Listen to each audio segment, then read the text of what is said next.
Tak dnešný derby hodnotím tak, že ten vstup bol úplne geniálny. Hneď prvým v defenzívnom zákroku Ticháček spraví faul. Takže ak by sme dostali gól, tak ten scénár toho zápasu by bol oveľa ťažší ako bol.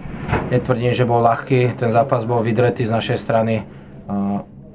Hodne sme, myslím si, že sme boli dosť nervózni na puku a chýbala nám ľahkosť. A nakoniec sa nám fakt podarilo dať góly a to víťazstvo potom nakoniec sme už skontrolovali. Tak zlomové body, útočné fauly, úplne fauly, ktoré by hráč na úrovni druhej ligy nemal robiť. Proste myslím si, že rozhodca nám ešte niektoré fauly odpustil a dneska odviedol vynikajúcu prácu.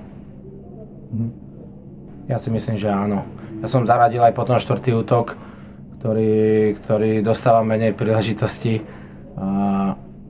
Hrajme ako tím a dúfam, že ako tím to budeme ťahať aj ďalej, aj keď niektorí hráči dostávajú víc a niektorí menej príležitostí.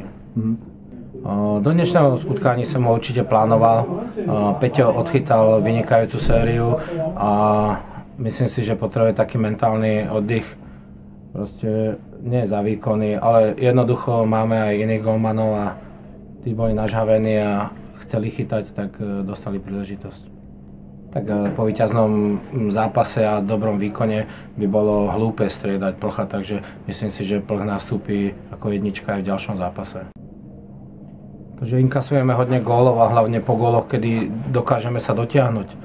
Myslím si, že to je len čisto v hlavách a koncentrácii hráčov, aby sa sústredili na ďalšie striedanie, ktoré je, by som povedal, ako prvé v zápase. Aj keď je za stavu 5-4, že dáme gól na 5-4, kde hráč, tak je to také, ako keby mali ísť na prvé striedanie na 0-0 alebo na posledné, keď 1-0 vedeme.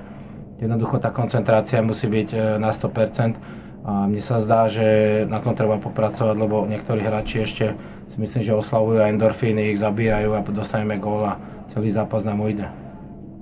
Situácia? Ja si myslím, že dobrá. Aj keď bol pri prvom góle na 2-1, že dohral super a vyťahol sa mu od mantinelu a zasunul puk do brány, potom odviedol slušný výkon. Takže som rád, že Ondro je v našom tíme a pomôže nám k víťazstvám.